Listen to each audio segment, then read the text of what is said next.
But I think the main things is at the end of the day, volleyball is volleyball. It's in the same 9x9 court, and the rules are the same. So we. Is that on the back of your shirt? Yeah, it's on the back of the shirt. Muted. A little free shout out for you. And it doesn't matter who's on the other side of the net. You need to still execute to the best of your ability if you want a chance to win. That's right, Brett Walsh. Welcome back, ladies and gentlemen, to the 9x9's coverage of the 2024 Paris Olympic Games. My name is Rob St. Clair, live from Chicago. That is Everett Delorme, live from Toronto. Happy Olympic week, boys and girls. 5 days. Oh, man. 5 more days, baby. It's like I woke up this morning for the first time in feels like forever. I didn't have anywhere to be imminently. It was very nice. Sam's home for the first time in a month too, so everything felt right. And I'm just scrolling on Instagram, and everyone's posting. Everyone's getting to the village. Everyone's there getting ready. All our broadcaster friends who are heading or like we're going are getting ready as well. So very, very exciting times right now. For the first ever, Rob, you've said it before, the first ever Volleyball Source 9x9 Olympic coverage. That's right. It's going to be big. And if you joined us last week, you saw us break down both Pool A's, both men's and women's. We're going to do the same thing tonight, starting here with men's Pool B. And then we will end this video, pick back up immediately afterwards with women's Pool B. I'm very excited to talk about these. We have African teams in both Pool Bs, which we can spend a little bit less time on probably, and then spend a whole lot of time on some major, major heavyweights. So let's jump into it. Men's Pool B, Poland, Italy, Brazil, and Egypt. And when these pools were drawn, when people see Poland, Italy, Brazil, like oh my God, instant pool of death. I think it's a little bit more balanced across the board than many people's quick reactions, but this pool is going to be an absolute banger with some insane matches. And like maybe Egypt can play a little spoiler, probably not. Hey, you know what? I mean, let's just. Egypt's done it before, right? Egypt got a nice win over Japan at the Olympic qualifying tournament. This is a veteran team who has been there before. Let's just talk about them now. Let's go through Egypt first. Let's go through Egypt first. This is a team that has always been around. They've always been at World Leagues. They're generally usually going to the Olympics, and they're always the best team out of Africa, either them or Tunisia. But this time, it was Egypt, and I don't think they're not going to be the worst team in the entirety of the volleyball tournament, right? No, that'll be the Kenyan women or the French. I would almost rate Egypt men over French women. That one's probably about a toss-up. I think that one's a maybe. It might be actually. I think they might both be world rank 19 by coincidence. Oh, okay. There you go. By the way, I looked everywhere I could look for Egypt's roster, like from their federation, from social media, from anything that has all these players' full names, and I couldn't find anything. So I just went with what's on the Volleyball World website. So I promise I'm not being disrespectful. Just all that I could find. Egypt did not make it out of pools their last Olympics in 2016, as to be expected. I think they won bronze in the Challenger Cup a couple weeks ago. That was their last time that we've really seen them. And they beat, I think they beat Ukraine without their best player, or they beat Belgium or somebody. I don't know. I don't care about Challenger Cup. Egypt did beat Japan last year at Olympic qualifiers, and they played respectable volleyball that entire tournament. They beat Tunisia in that. Practically, it was an Olympic clinching game to beat their African rival and to overtake them in world ranking points. But Egypt just doesn't have the firepower. They don't have the quality. They don't have players that play in the same calibers of leagues or play at the same level with the same experience as the rest of the teams in the field. And that's okay, because it's good to have African teams, and this will be one of the better ones that we've seen. But we're talking about Brazil, Poland, and Italy that they're going to have to play against in an Olympic Games. And those teams all have medal aspirations. I don't see a path for this Egyptian team. No, I mean, they're going to have to rely heavily on Dola. He was their leading scorer in the Challenger Cup. Dola and Issa. Okay. They're one of that's crazy. They're led in scoring by their middle blocker. He had 18 kills and 11 blocks. He actually led the Challenger Cup in blocking. Whoa, okay. With 11 blocks. So that's basically how they're going to go. I think Saif Abed has been Saif Abed. Has he been there for a while? Is that the No, so the guy that I remember from growing up was Ahmed Abdelhay. He was the lefty. Yeah. He has to be retired by now. He has to be. We're definitely showing our ignorance on the Egyptian men right now, but I don't feel that bad about it though. I mean, bro, we watch a lot of volleyball, and yeah, I mean, we can't watch all of it. Sorry, Egypt. If you guys start winning some more games and being a little bit more relevant, then I'd start watching you a little bit more. But it was fun. I did watch you beat Japan, but that was nice. That was fun to watch. Yes. If Egypt earns more screen time by their play in this Olympics, then we'll obviously talk about them. But as for the sake of previewing to the best of our ability, we don't think this team is going to win a match. No, absolutely not. I mean, they maybe have the ability to pull off an upset, like we saw at the Challenger Cup. It looked like, Rob, it looks like for the Challenger Cup, they were missing their opposite, which is Heikel. And their opposite, Heikel, actually led Pool B in scoring for the Challenger Cup. He had 129 points. Olympic quals? In the Olympic qualifiers. Yes. All right. And he dropped 30 against Tunisia, multiple 20-point games in there as well too. So if you add him back into it, and it doesn't look like he was there for the Challenger Cup. Oh, never mind. I completely missed him. I just can't read these stats properly. He was their leading scorer at the Challenger Cup as well too, with 51. Okay.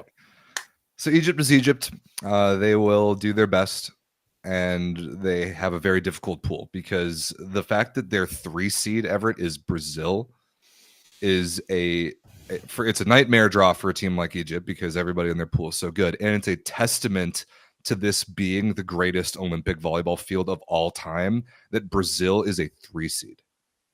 Yeah, I mean, it kind of shows what's been happening in the times that Brazil is no longer the Brazil that we grew up with. Right? It's basically for the past 20 years, Brazil has dominated volleyball at every level: men's, women's, indoor, beach.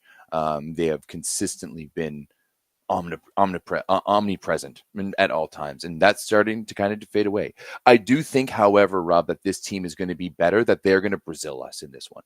Brazil is Brazil. I still think that Brazil is still Brazil, and when you look down this lineup, you still have some legends, some absolute bangers, right? Lucarelli and Leal is still a top-notch outside hitter pairing, right? They still have the ability to pull out at any single point. It doesn't matter if it's Darlin or Allen on the side. One of the Souza brothers is going to be able to score points. Can they manufacture points when the other guys aren't scoring as much? No, I don't think so. But the strength in this Brazil team is going to be the strength of their team, right? It's going to be leaning on the veteran aspect of a team that there's a lot of guys on this team who have already won a gold medal at the Olympics. Yep, right? A lot. I'd say at least half the roster was there in 2016. Yeah, there's still a lot of holdover. Damn, Bruno's going to his 5th damn Olympics. Incredible, right? Incredible accomplishment. So this is a team, and once again, the Olympics is a different beast. Brazil knows how to handle this beast, right? Good point. Those are all reasons that you should trust Brazil to a degree because they are still Brazil. Like Brazil, they have not failed to make the semifinals in I think 6, maybe even 7 Olympic games. It's been since 2000 Sydney since they did not at least reach the semifinals. And in 2021, when they lost in the bronze medal match to their bitter rival Argentina, that was the first time they had medaled since Sydney as well. So like the perennial excellence of Brazilian volleyball at the Olympic level is very well documented and very well understood. Here's why I'm going to continue to stake my claim that Brazil is not going to make it out of this pool. They're not going to make it out of this pool. No. They're not going to make it out of this pool. They're going to get 3rd. I think they're going to go 1 and 2, and they're going to lose out on the tiebreakers to whoever comes out of pools A and C. The reasons why, I think the win condition for Brazil is to have all 7 of their players, which basically they really have, they only have 2 outside hitters. I think they have 3 serviceable middle blockers. I think in total, if you combine the 2 Souzas, you have 1 pretty good opposite, and you do have 2 good setters. But obviously, Bruno is going to be the guy because he's Bruno and his father's the head coach. everybody for Brazil has to be perfect for Brazil to have any amount of a chance versus Poland and Italy. Versus Poland and Italy, every single person on Brazil has to be perfect. If Italy, one yes. player, Poland, no. if You're like we're here assuming that Poland is this like stalwart team that doesn't have their own mental issues. we'll talk about right? them Like, in a minute. yeah, we will. But sorry. Either way, you if can one continue. person, if one person on Brazil, if one player on Brazil does not show up for a game, they have no chance against Poland you're or treating Italy. Brazil like Canada. This is still Brazil. If Yoandi Leal and or Ricardo Lucarelli does not show up for a game against Poland or Italy, they get swept. It's that simple. If Leal and Lucarelli don't show up for a game, if one of them, if one of those outside hitters does not show up for a game against Poland or Italy, Brazil gets swept. No, I don't. That's it. That's simple. I don't believe that at all. Brazil is still Brazil. You still have Bernardinho on the bench. You still have quality guys coming in off the bench, right? So I still think that like I'm not worried about a Brazilian team making it out of this pool, right? And I think that this is going to be another pool like Pool A and the women that you're going to see everyone beating each other in some ways. In a triangle. Right? I could see 3 teams at 2-2 in this pool, right? Everyone's going to beat 2-1. That's possible. Sorry, yes, 2-1. Everyone's going to beat Brazil or Italy, Egypt. One of the teams. Everyone's going to beat one of the teams. Okay, Yeah, maybe everyone goes 0-3. Who knows? Everyone's going to beat Egypt, and then they're going to trade wins. The fact that you're sitting here and saying that Brazil needs to like be on a tightrope to win is ludicrous. We'll see. This Brazilian team, that's the win condition. They have to be perfect, and if Leal or Lucarelli is bad, they have no chance to beat Poland or Italy. Brazil is still Brazil, right? We've seen them. Like Leal is still a world class player who can throw down a 30-point match. Yes, he can. And that's all you're going to need sometimes, right? And like and once again, it's the Olympics. No. There's like I think that all 3 of these teams are going to go 2-1. Brazil is going to beat. One. Probably Brazil's going to beat Poland. I do not see a world where that happens. I mean, if Leal or Lucarelli this isn't a video game. This is real life. Do you trust Lucas Bergman in an Olympic Games? No, but I trust Leal and Lucarelli and Bruno and Bernardinho. I trust Thales Haas so much as a libero. I trust Lucas. I trust Flavio. Lucas you is yourself 50. has said. So is Matt Anderson, and you keep on defending him. Anderson's 37, right? But like they're basically the same. Like I'm sorry. Like these are players who know how to get it done, and they're going for one last ride. This Brazil team is going to be deadly, exactly for the reason that everyone is underestimating them. Everyone is licking their chops. Everyone is being like, you know what? Canada 3-donged Brazil. They're ready. And then they're going to pounce. Just wait. Okay. I'm excited that we're on such opposite sides of this because but straight up, if you have to go to Lucas Bergman, then they're everything goes down. If Lucas Bergman is getting serious time for this Brazilian team, then everything's starting to go down. Like right. Julia Bergman has really redeemed herself in my eyes, especially with her play recently with the women. Lucas still has a little way to go. Long way to go. I watched him hit balls underneath the net in transition for Brazil back at the 2022 Pan Am Cup, which Canada won again last night. You're bragging about a Pan Am Cup in an Olympic preview. Get out of here. We're not doing any other 9x9s like regular 9x9s that I can brag you Pan on. Am, you're getting squashed by a real event. All right. Anything else about Brazil? No, I think that this team is here. All you need is one win. All you need is one big win in the quarterfinal. Like they're 100%. If we're gonna say Canada and Slovenia have a chance, Brazil has a chance. Self-burn, I know, but it's different. If Canada was in a pool with Poland and Italy, I would probably give Canada no chance to beat either. I think that Canada and Brazil are about the same caliber of a team right now, and Canada got a better draw. Brazil is going to get a free win against Egypt, And I think somebody in the chat brought this up, and it's a very good point. I think the target that we should all be looking at is 4 points. As far as a team to feel good about their chances to advance, that team should be looking for 4 points. I think if you win one match and get only 3 points, there's a chance that that's not going to be enough. And when it comes down to breaking the tie between the third place teams, remember the three teams that take third, you take the top 2 to the quarterfinal, and the third one gets left out. I think that's what's going to happen to Brazil. I think Brazil's going to beat Egypt. They're going to get their 3 points. Yeah.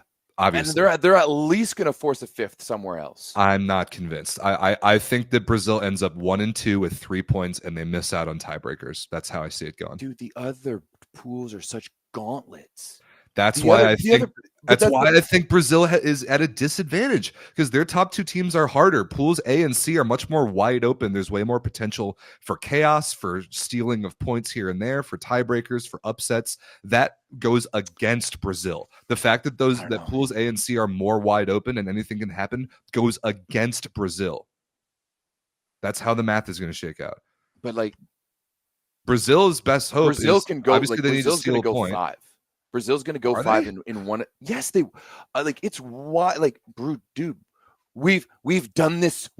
We have a pattern in a history of doing this on the show, Rob, where we come up to a big event. We're like, I don't know about Brazil. Remember, we said they weren't going to qualify last year. We said leading up to the Olympic qualifying tournament that they weren't going to qualify. Hell, I'm pretty sure you were the one who said leading up to the 2022 World Championships that they weren't going to make it out of pool in a very similar scenario. And then right? Johan de Leal had the tournament of his life, and they won bronze.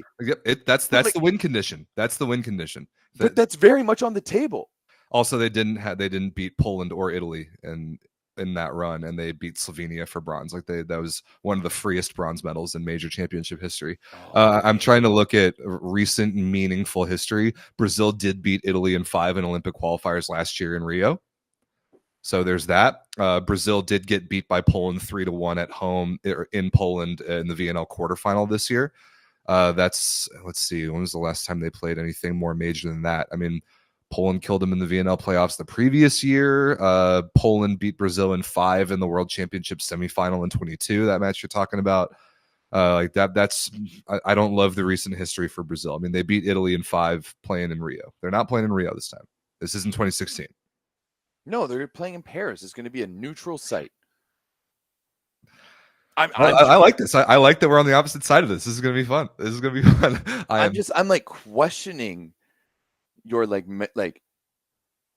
keep questioning it. I'm like, because the thing is, in the chat saying it too, everything that I'm saying right now about Brazil, you're going to say about the USA tomorrow. I disagree. We will talk about the USA tomorrow. Let's talk about Italy. Let's talk about Italy. Italy is a bona fide gold medal contender.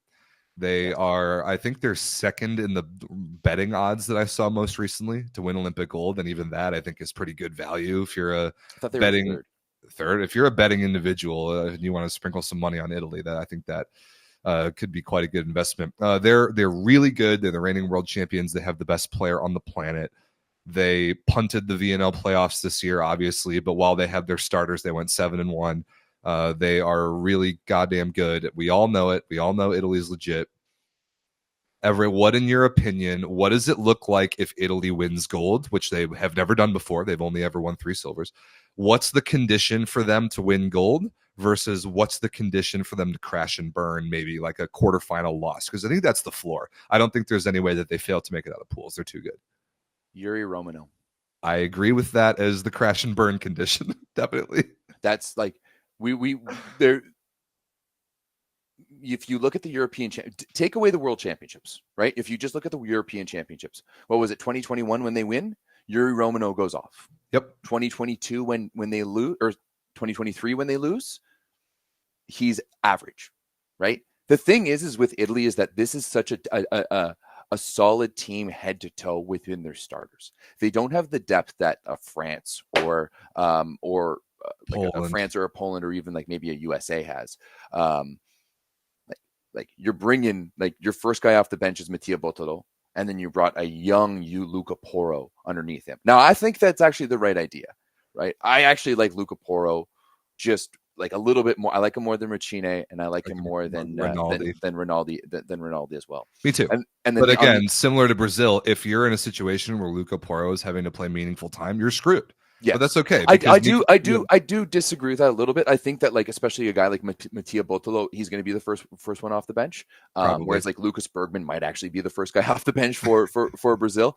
So with Bottolo, you still have I'm going to call Bottolo a world-class player. He's on the lower end of a world-class player, but there's other, like, he has the ability to come in and step in, right? If I don't know why we're even talking about if it's Lavia who's struggling, right? Micheletto can bump his matchup, right? But the thing is that we know that Micheletto and Lavia are going to be sick. We know everyone else on this Italian team is going to be big. Losing Simone Anzani to injury and having him not on this roster, I think, is a massive blow to their leadership. Yeah, that really hurts. He's that last older guy, right? He's that last older guy part that really helped with everything. Whereas everything now, like you're looking to, like this is really Gianelli's team now, right? This is really Gianelli and Micheletto now, because now Anzani's gone, and this is a pretty young team. That's what's really scary about this Italian team. I don't know if there's anybody over 30 on this. No, this entire team is everyone relevant. I think is maybe Russo. Yeah, Russo might be late 20s. He might be close, but yeah, I agree. I'm glad you brought Simone Anzani up, and somebody in the chat let us know what exactly was the condition that held him out of the Olympics. I heard it might have been something heart related. I don't know the details, so I don't want to speculate, but it was enough to take his what otherwise would have been an Olympic spot on the roster away from Simone Anzani, and he's the kind of the last guy still going from like the Zaitsev Juan Terena generation of Italian volleyball, and a guy who's been to Olympic Games before and has a lot of value to add. And even in the scrimmages that Italy was playing last week, like against Argentina, Anzani in street clothes was right in the middle of the huddle talking to the boys. Yeah. So I have to assume that he's going to be there in Paris in some capacity. I hope. I wouldn't know. But once again, like, dude, I don't know. No, like the Olympics is so locked down. It's not like, hey, we're just going to get one more pass and, like, we're just going to add him. No. Like, that's not how that works at the Olympics. That's not how it works at the Olympics, right? Like, once again, the extra guy isn't staying like at the village, right? Right. Like, which is Lorenzano in this case. Yeah. If you're Lorenzano, you're not staying at the village. So, yeah, like it's locked down. So no, Anzani there is either he's spending his like own money to be in Paris and buy tickets, or he's just watching it at home without the rest of us. So Italy at their top level can absolutely go out and win this tournament. And I'm not saying that Yuri Romano has to be great. I just think he has to be good enough. Yeah. Get 12, maybe 15 points on like 200 efficiency and serve the ball well, which he's very good at. But if he's the type where you start feeding him balls early and he's hitting negative 300 in a set and a half, and then you have to yank him for Bo Valenta, who's like 20 years old, that is the only weakness that I can see a really good team being able to beat Italy in a meaningful match. And it's a big weakness, though. It's a big weakness. It's a big question for me on the right side over there. That is the guy who everybody in the world is going to put as much pressure on as possible as Yuri Romano to score in and out of system, not make the erratic hitting errors that he sometimes does. But Italy's floor, regardless of Romano, is so damn high that I think they make it out of this pool no problem. Is that fair to say? 100%. I think if there's one team in the world who has the ability to beat everyone almost equally, it's Italy. Right. Everyone else has a team that they match up not so great with, just in terms of play style and personnel and everything. Whereas I think with Italy, they truly have that ability to be like look at anyone and be like, we know that on our best day, we can beat you. Hell, and we know that on an average day for us, like an okay day for us, is going to make things difficult on any team in the world. And it's just the way that they play. The word that comes to mind when I think of Italy's style is control. Yeah, Italy I'm gonna exudes use so much calm. control. Yeah, calm. I'm gonna use calm, and I'm gonna use Micheletto's own words. If you haven't checked it out, check out my Oh, interview with awesome, Micheletto awesome interview. that Go we watch did it. during VNL. So I head Did you over catch to by the way, did you catch like the translucent unicorn I put on the thumbnail? I did. I liked that. Great interview. Yeah, So it was. good. You guys got to go watch it. Yeah, it honestly one of the coolest experiences of my life. One of the most I think we're becoming friends. Like, Oh, he told me that I needed to learn Italian. So the next time I see Micheletto, I'm gonna prepare a little bit of Italian for him. that would be Just awesome.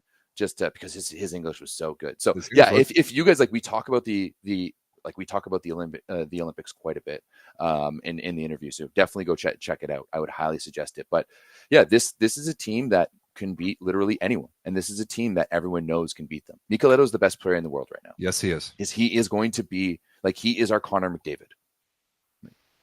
Like he is going to be our our Connor McDavid. He is our Wemby. Yeah. But let's be honest. And what place did Connor McDavid's team come this NHL season? Oh shush. That would be silver. What's the highest medal Italy has ever achieved? That would be silver. This, as far as chances though that Italy's had to win Olympic gold, this is as good of a chance as they have ever had, and they've had some damn good players and some damn good teams. Especially when didn't they win like 3 world championships in a row with Andrea Gianni, but they never were able to grab an Olympic gold. Like this is such a big and good opportunity for them. I really feel terrible for Simone Anzani that he's not going to be able to be a part of that. It makes them much thinner at middle blocker because I'm not particularly high on Giovanni Sanguinetti, especially as a blocker. He's nowhere near the caliber of player that Galassi and Russo are in front of them. No, absolutely not. And once again, it's that big leadership piece as well. You're the massive piece of that leadership. And now how does Gianelli respond? How does Micheletto respond? How does Lavia? How does that leadership group? I'm pretty sure Bolasso would be a part of it as well. How do they respond through that? So I'm trying to think how many of these guys have been to an Olympics before. Gianelli, Micheletto, Lavia, I think was a backup. Bolasso was not. Galassi was there. I can't remember if Russo was or not. The rest of the outside hitters were not. I don't think Spertoli was there. Like this is somebody put in the chat. I hope that this is correct, but they said that this is the youngest team in the field. Yeah, by average age. An average of 23 years old. But they're so damn good, and they won a world championship with these same starters 2 years ago. Yeah, like that's not only is this team, like you said, this is their best opportunity to win a gold medal, and I kind of disagree. LA is their best opportunity to win a gold medal. Like I don't want to like start looking at that, but when you think about this team in 4 years, it's going to be terrifying.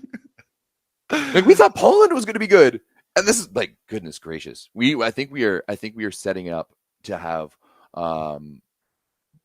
one of like. I think we're about to have another fantastic decade of volleyball, but and I think this Olympics is really going to spark it for us. Yes, it is. But guess who Italy has to play in pools? They get Poland. The number 1 team on the planet. Who up until, that this part is debatable, but as of last year, Everett, Poland was the undisputed, no questions asked, best team on planet Earth. They won all 3 of the competitions they played last year, VNL, Euros, and then 7-0 at Olympic quals. They looked amazing in doing so. Nikola Grbic has taken control of the deepest team maybe in the world. I think France is the only one that has a case. But as far as deepest program, deepest body of talent from A, B, and C teams, Poland is an absolute joke. We talk about their outside hitter position, how you could make a roster of 12 Olympic caliber outside hitters only. They're insanely deep, but I think the sort of thesis statement is that the team that can most get in Poland's way this Olympics is Poland themselves. Yes and no. I think that they do have the deepest roster in volleyball, and they do have arguably the largest collection of the best players in volleyball. The fact that a guy like Norbert Huber is going to be coming off the bench for this team, says a lot. Maybe he started against the U.S. last night. We'll talk about that in a minute. We'll see. There's plenty. to me, when I look at this roster, there's truly only one person who is a full-time bench player. And that's one the of the greatest greatest setter of all time. Gregor Lomach. Uh, Other than that, you have 11 dudes that you can work with in and out, right? Like you can put on almost any combination of those 11 dudes and it works. The thing is for me, Rob, is that despite how good these guys are, they're not head and shoulders. This isn't USA basketball compared to everyone else, right? They aren't head and shoulders better than everyone else, and we've seen that. Like we've seen that recently. That like we've seen that they don't win as automatically, and people know how they play now because of how good they are.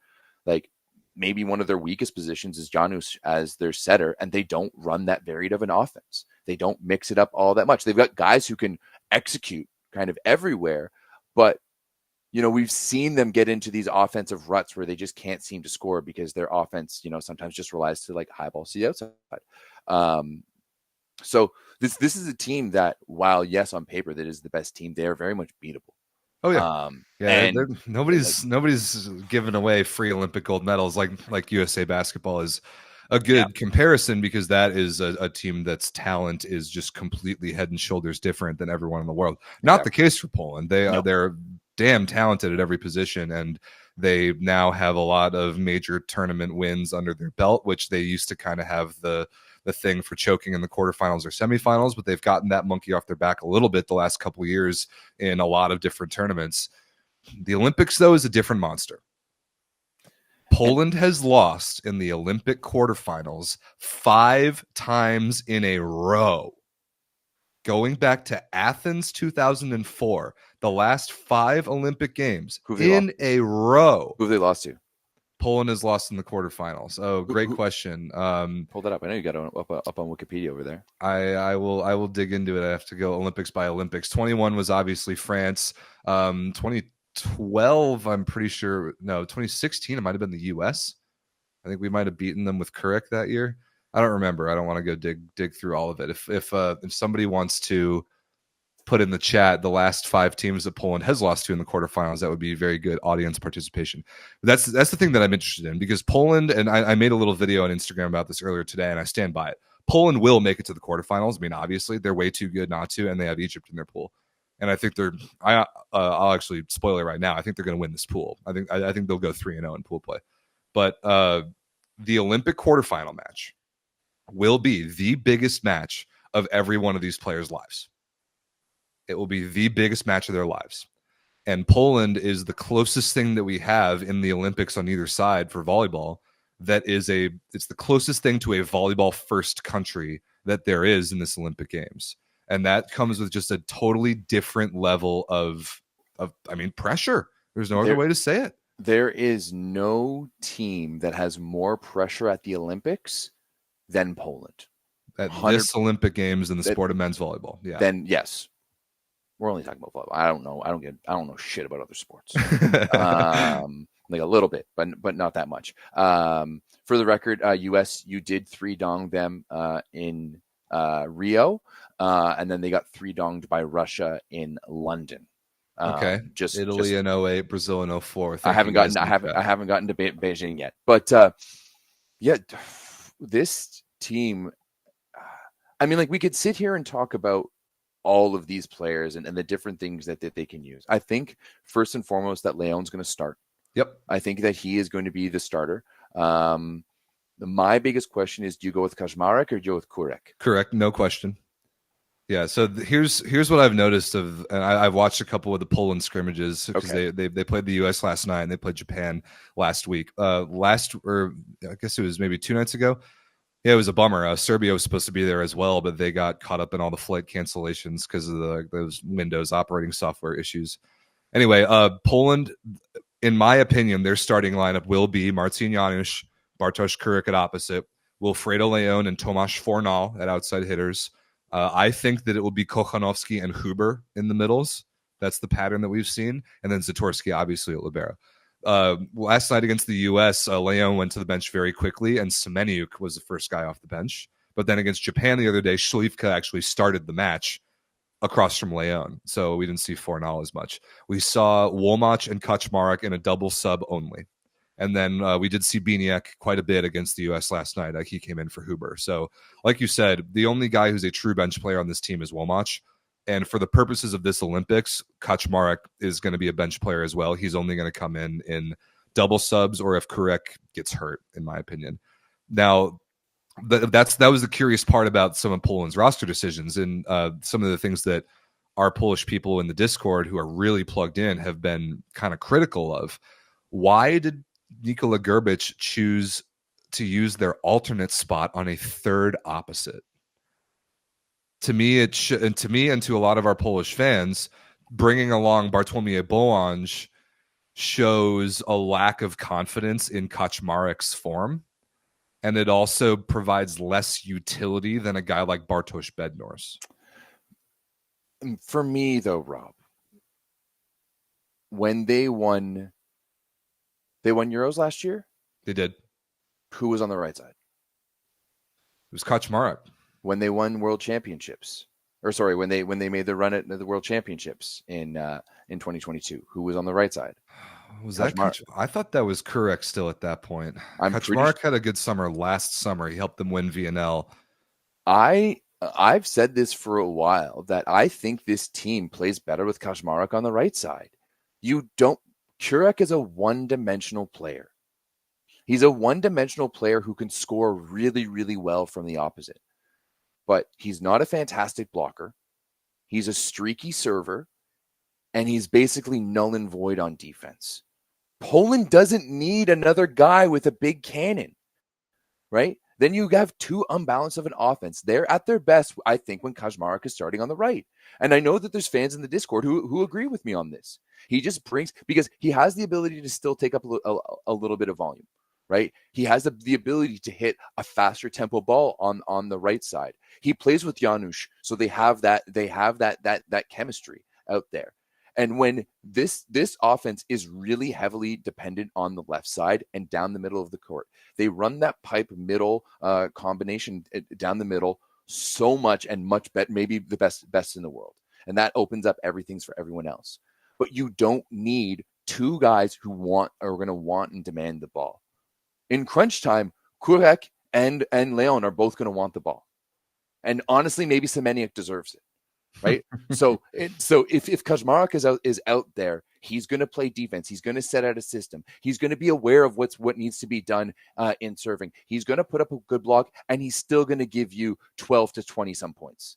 So I don't think it's nearly as set in stone as you think it is. And I think that when it comes to something like the Olympics, hell, like if Kurek is having one bad game, he makes a bunch of errors. You put in Kaczmarek, he leads you to the rest of the win. You're telling me you're starting Kurek at the next game?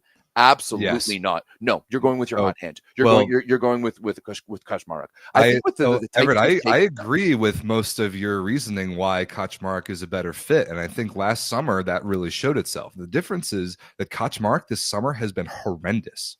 He's been so bad that he almost didn't make this team. And I'm not just going by how well he fits or how well he's playing. I'm going off of what Nikola Grbic's patterns clearly are. Bartosz Kurek is the starting opposite on this team. It's not like up to your guys' opinions about it. Like, that's a fact. Oh, I don't disagree with that. But I'm telling you that there's like Kurek isn't like, he's not a consistent guy anymore. Doesn't have the ability to go out there and give you the performances. Like, he was never a Sokolov to begin with, right? Or like one of these guys who's consistently like he's a streaky player, right? Converted outside hitter. And I just hope once again that you keep the same energy for when we talk about the US tomorrow. Because there's also, players on that side who haven't been having good, and I feel like we're going to get a different response then. So, hey, if you want to tell me that, like, once again, I think that like the Olympics are the Olympics. And like, if you're going to get a cortisone shot and grin and bear it, like good old TJ Sander did back in 2021 Tokyo, wearing a back brace, standing float serving and still being a warrior, then like, yeah, you're going to go out there and get it done. And so if we're worried about Kaczmarek's form, you know what? Like, I think VNL was now a few weeks ago. Maybe he's had some time to get better and get back into shape, and he's got some time. So fine, whatever Kaczmarek's form is, you're talking about a guy who will be coming off the bench. Like, that is just a fact. he may be, yeah, but he will be coming off the bench because it might be like I think he's going to be coming off the bench to improve the team. Well, we will see about that. What's much more in question is the outside hitter position and what they're going to do there. I think that the pattern has been pretty clear that Leon and Fornal will start. But then what are the roles of the guys off the bench? What are the conditions for using them? Yesterday against the U.S., it was Semeniuk. Against Japan, it was Śliwka. I actually like that play style choice a lot, to start Śliwka against a smaller, faster team like Japan. Are they going to go matchup dependent? Are they going to stick with guys and bring guys off the bench in certain situations? I don't know. That is the problem that you have when you have so many darn good players and only 7 spots in the lineup to use them. So, I mean, we're poking holes in a steel plate armor of a team in Poland who's going to make it out of this pool. My thing is that will the external factors, when it comes to Olympic quarterfinal time, which again will be the biggest match of every single one of their lives, and they feel more pressure to perform in that match than anybody else in the tournament will, more than the US, more than Brazil, more than Italy, way more than France, more than anyone else in the world will feel in that moment. Will they be able to handle that or not? And I don't know. We'll see. They have the talent to do so. Yeah, they do. On paper, this is the number 1 team in the world. Yep. Right? They deserve the number 1 ranking wholeheartedly. And if there's one team that should be able to just focus in and get the job done, it's this team. But for the reasons that really you just laid out, Rob, how unified is this team going to be? Fair question. I think that when you look at the other deep teams in the VNL, and I'm going to throw the USA in there because you've got a roster that isn't necessarily interchangeable, but like there's up and down that roster, everyone's serviceable. Except for maybe that Shoji guy. I'm not so sure about him. But in the same thing with France, I think that there's a much greater team unity on that team in terms of how they interact with each other than on the Polish team.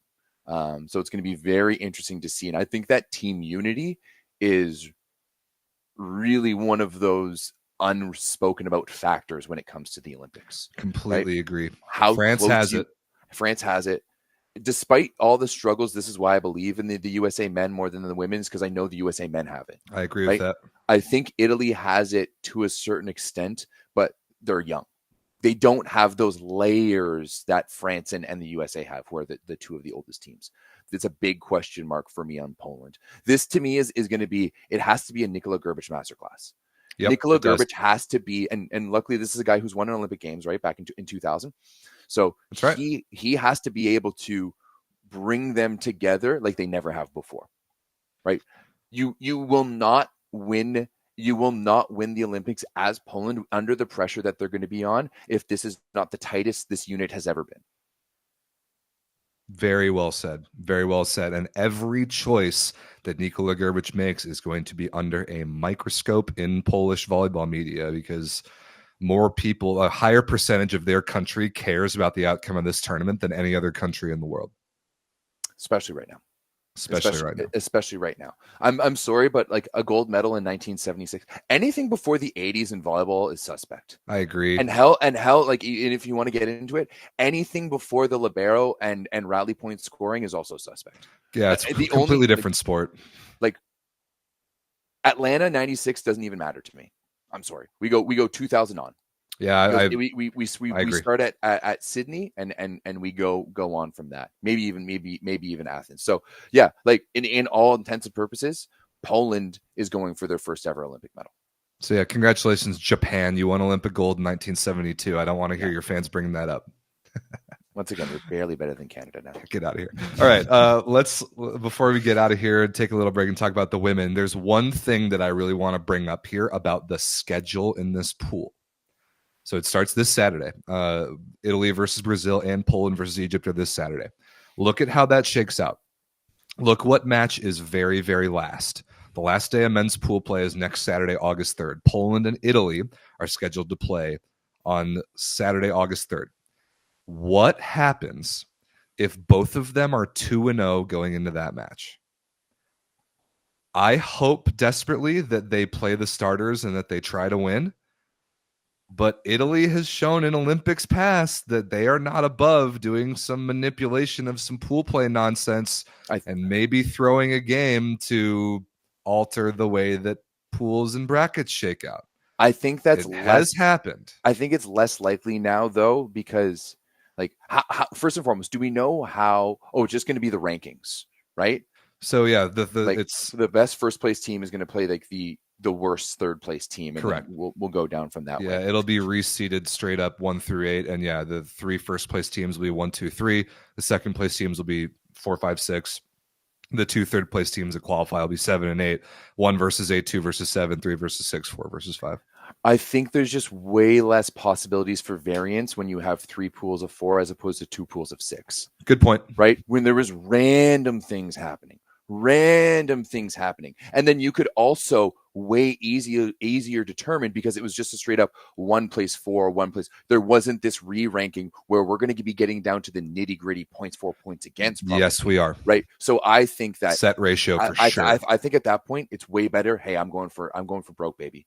I'm trying to win it, all of it, especially with how strong those other pools are. You don't want to be dropping down to a second or a third place spot where you might have to play a first place team from another pool. And the only universe I could see this coming in is if both Poland and Italy are 2-0. Like let's say they both go 6-0 in sets against Egypt and Brazil, and they come in with 6 points. Like I don't. That's kind of the only time I could see a little manipulation going on. But as a friendly reminder, just to needle Everett, the only reason that Canada made it out of pools in 2016 is because Italy threw a game to Canada so that France would still 3 on the U.S. Don't matter. Still 3 on the U.S. We won bronze. You lost in the quarterfinals. Still 3 on the U.S. Yeah, I hope desperately, just for the sake of the volleyball, that Poland and Italy throw their resources at it because that match would be a banger. So good. The reasons I just said, like.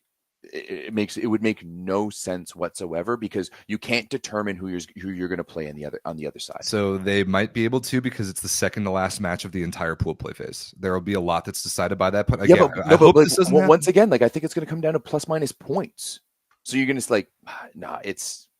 I think there's too many variables in there. Like it was a much more controllable factor last time around, and there's just too many variables on this side. I think you're talking nonsense right now. I'm just throwing it out there as a possibility. Fortunately, at least for us North Americans, Italy versus Egypt is a 3 a.m. Eastern game, so that one we can probably sleep through on Tuesday, July 30th. Brazil versus Egypt is a 7 a.m. Eastern game on Friday, August 2nd. I will probably sleep through that one as well. But anything relating to Italy, Brazil, and Poland playing against each other is just must watch. It's absolutely must watch, including the second match of the entire Olympics is Italy versus Brazil. Can't wait. Yeah, no, I think this pool is going to be so interesting to watch. You have 3 legitimate medal contenders in this pool. I don't give a shit what you say, Rob. Brazil is a legitimate medal contender. They're not in that upper echelon group with there's the top 4 of Poland, Italy, France, and the USA, but Brazil's ceiling is bronze. I think if the stars align, this Brazilian team could win bronze.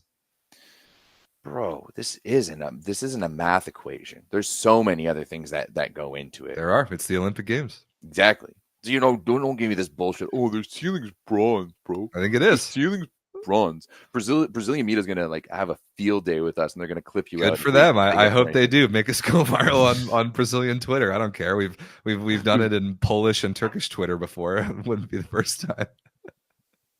More's no Japanese.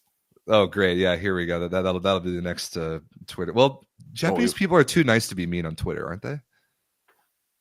Well, maybe they're mean to you. Yeah, I was gonna say you have not seen some of the screenshots that were sent to me after some of that Rand stuff. We have like people who are like in the Discord using their same username in the Discord as their Twitter will like go out there and talk shit and stuff like that. Really, yeah, good idea, y'all. Yeah, that's really. I mean, I don't care to be perfectly honest. If I did, we're not I wouldn't say these shit. We'll talk about Japan tomorrow. We will talk about the Japanese women coming up next. We're going to take a few minute break and come pretty much right back with our women's Pool B preview, which features both Brazil and Poland again, and Japan, and unfortunately Kenya. So we'll get to that in a minute. Everett, anything else to leave the people with before we switch genders? No, I'm stoked for this pool. I mean, there's going to be.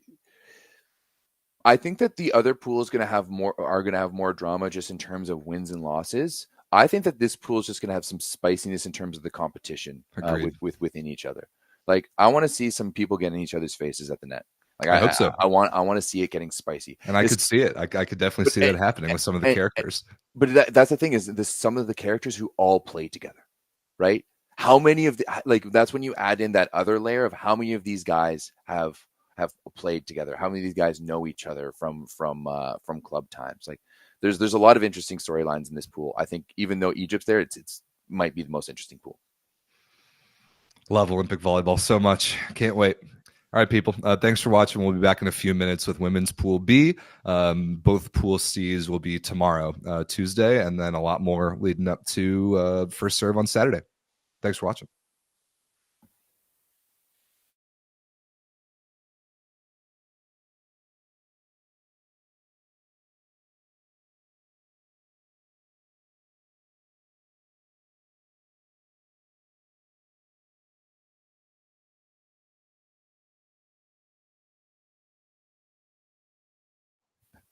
Psych. Okay. We balked. Let's pick it. My pick is Poland 1, Italy 2, Brazil 3, Egypt 4. I think Poland. Yeah, I think Poland 1, Italy 2, Brazil 3, Egypt 4. But I think they're all going 2-1. And I think there's going to be a 3-way tie. And I think that all three of these teams are moving forward. Okay, so we picked the same order, but we're very much on the opposite side of how Brazil is going to do in this pool. The fact that you think that Brazil isn't going to move, like, once again, you have a history of doing this every single time. Like, and there's a reason that we say Brazil is still Brazil. Like, have you learned nothing? I'm sticking with it. Thanks, people. We'll see you in a minute.